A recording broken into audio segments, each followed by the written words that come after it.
What is up, beautiful duck hunters? How are y'all doing this morning? Check this out right here, right? Here's a little pro hack for you guys. If you guys want to lease like a winner, you got to fuel like a winner, right? So this is like almond milk, spirulina, chlorella, all super healthy algae. Gives me a ton of energy.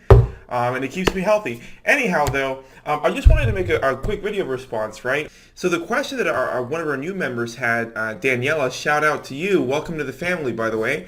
You asked a really good question. Hello, guys. I'm a locator here in Houston, Texas, and I've been wondering what's the best efficient way to deal with clients that ghost you right after they get the list. How can I still close them if they don't want to talk to me, right?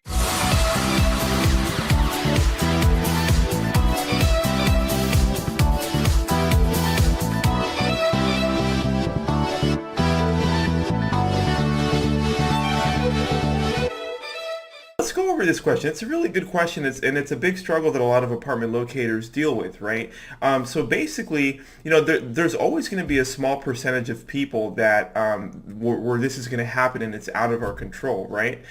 So the only way to kind of mitigate and lower the percentage of people that might not want to talk to you anymore after you send over a quick list is basically by just having proper follow-up procedures, right? So I go much more over this in my full teachings, but just right off the top of my head, basically, what you guys want to do is you want to have a really structured and outlined follow-up process, right? So some of the tactics that I teach in the course is to like save a selfie video of a greeting and a follow-up selfie video, right? So that way you can do like a selfie recording one time with your best outfit, save it forever, and then it's more of like that personal connection, right? So every time you talk to a new lead, you're sending them the greeting video, and then every time you follow up with that lead, per your specific protocol that I outline elsewhere, then you're sending them that follow-up video, right?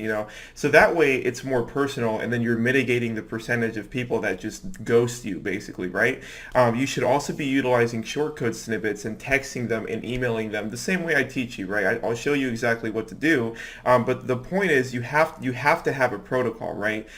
For the first couple of years, I would just kind of show up, do some calls, and then just everything was on paper, and I would just, call and follow up with clients whenever I felt like it, and that's not the way to do it, right? So you have to make sure you have a very structured follow-up procedure, and then use little tricks to make the experience more personal, right? Like you're a real person, right? So video works the best for that, and then you'll notice that it'll drop the amount of people that ghost you. It'll be dramatically reduced, right?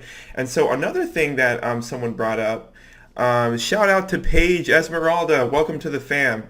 So basically, she said that like if you hide the apartment names, it's a good way for them to be forced to talk to you.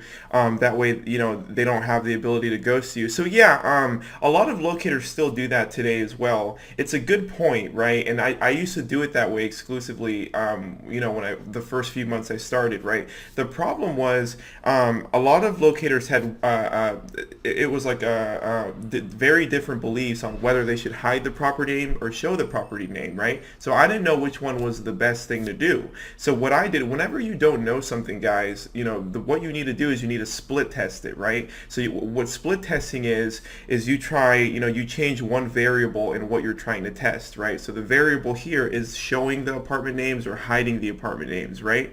So what I would do is for a set amount of time and for a set amount of clients, I would hide the apartment name. And then for the same set amount of time and set amount of clients, you would show the apartment name, and then you would see what happens. That's called split testing, right? So I've split tested the hiding and showing the apartment names for a set period of time. And what I've noticed is that I actually had much more success whenever you show the apartment names, right?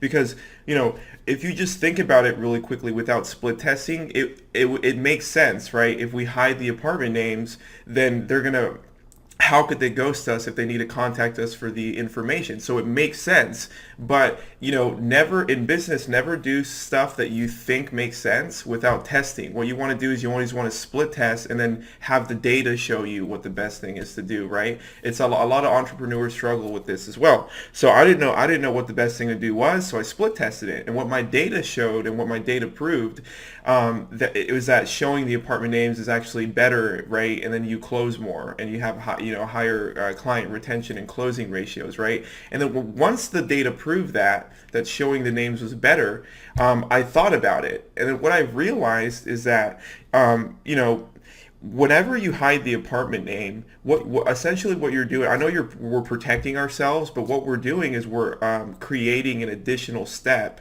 for the renter, to lease an apartment, right? And then so if you think about sort of what we stand for, the reason people work with apartment locators is to work more efficiently, for them to do less work actually, and it needs to be more of a seamless process in renting an apartment. Okay, so if we hide the names and we send lists out, and then we're sort of creating an additional step for them to do, now they have to contact us again, they have to take notes of what the listing ID is, and then you're creating more work, so I don't the problem here is that you don't want to accidentally, people are different and they have different personalities and attitudes, right, and moods, so you don't want to accidentally run into the situation where you're annoying someone because you're creating another step, because people, as you guys know, they're sort of impatient, right?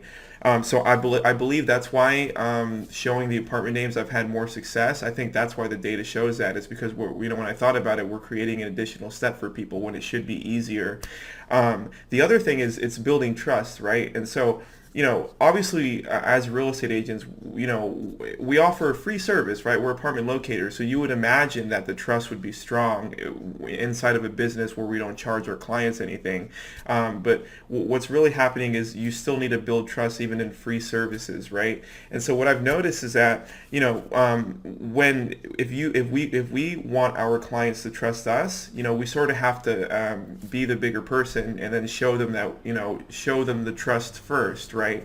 And so disclosing all the apartment information, showing the names, etc., is us taking the first step in building the trust and the real trust in the relationship, right? And so it helps build trust when you show the apartment names instead of hiding it and creating an additional step. And so that's what the data shows, and those are my opinions on that, right? So it was a very good question that you guys brought up, and everyone brought up a really good point, and everything makes sense. But I've had more success with showing the apartment names, and so I just wanted to do a very comprehensive video, because this is something that happens a lot, and I have split tested it, so you guys deserve to know the results from my data without you having to split test it, right? That's what this whole group is about, right? Leverage my teachings, so that way you can avoid the headache and having to split test and find out the hard way, right? But for yourself. So I appreciate your time, Duck Hunters, and I hope you guys, I really appreciate everybody's activity. So, welcome Daniela, thank you Paige for signing up to the group, and thank you for being active, and shout out to Catherine Kalia. What's up? All right, bye-bye.